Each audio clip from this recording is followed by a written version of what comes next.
Friends చూస్తే present మనం పీలేరు మార్కెట్లో ఉన్నామండి. సో ఎక్కువ శాతం పీలేరులో ఎర్ర రంగులో ఉండే ఆవులు అయితే వస్తాయండి, జెర్సీ అని చెప్పొచ్చు. సో జెర్సీ కానీ జెర్సీ క్రాస్ కానీ ఎక్కువైతే వస్తాయి. సో ఇక్కడ చూసేది జెర్సీలో క్రాస్ నాటు రకంలో కొద్దిగా అయితే ఉన్నాయన్నమాట. సో టెంపరేచర్ కొంచెం ఎక్కువైనా తట్టుకోగలిగే శక్తి ఉండే ఆవులు. సో ప్రజెంట్ పీలేరు మార్కెట్లో తోవడం, దీనికి సంబంధించిన వీడియోలు చేస్తున్నాం. ఇవైతే కొని కట్టయినట్టు ఉండరు, మనకైతే రేట్ అనేది ఎగ్జాక్ట్ రేట్ తెలియదు.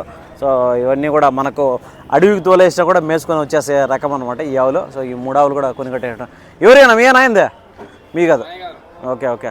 సో మనకు దీంట్లో డీటెయిల్స్ మనం మాట్లాడుకుంటే రెండో ఈత ఆ విధంగా అయితే ఉండొచ్చండి. సో నాటు రకంలో అయితే ఉన్నాయి. సో పాల కెపాసిటీ చూసుకుంటే ఒక 3 లీటర్లు 4 లీటర్లు ఆ విధంగా ఇవ్వచ్చు. సో ఇంకా వచ్చేసరికి పూట మీద అండి, రోజు మీద వచ్చి ఒక 5-6 లీటర్ ఆ విధంగా రావచ్చు. ఫీడింగ్ని బట్టి కాస్త ఇటు ఉండొచ్చు అనమాట.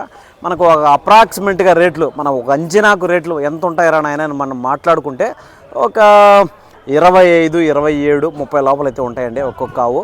సో దీంట్లో మనమైతే ఎగ్జాక్ట్గా చెప్పలేదు, ఎందుకంటే మనకు వాళ్ళు చెప్పలేదు కాబట్టి మనం ఏదో ఒకటి చెప్పేయకూడదండి. సో ఒక అంచనా రేటు ఎంత ఉంటాయని మాట్లాడుకుంటే మనం ఒక 30 లోపల అయితే ఉంటాయి. 30,000 రూపీస్ లోపల అనేది ఒక్కొక్క ఆవు ఉంటుంది. సో ఇంకా కూడా తగ్గిండొచ్చు, ఒక అప్రాక్సిమేట్గా రేట్ అని చెప్తున్నాము. సో మీకు దాని గురించి ఫుల్ డీటెయిల్స్ తెలియాలంటే ఫుల్ వీడియోలు మన ఛానల్లో ఉన్నాయి కాబట్టి అవి చూసినారంటే ఒక అంచనా రేట్ అనేది మీకు తెలుస్తుందండి.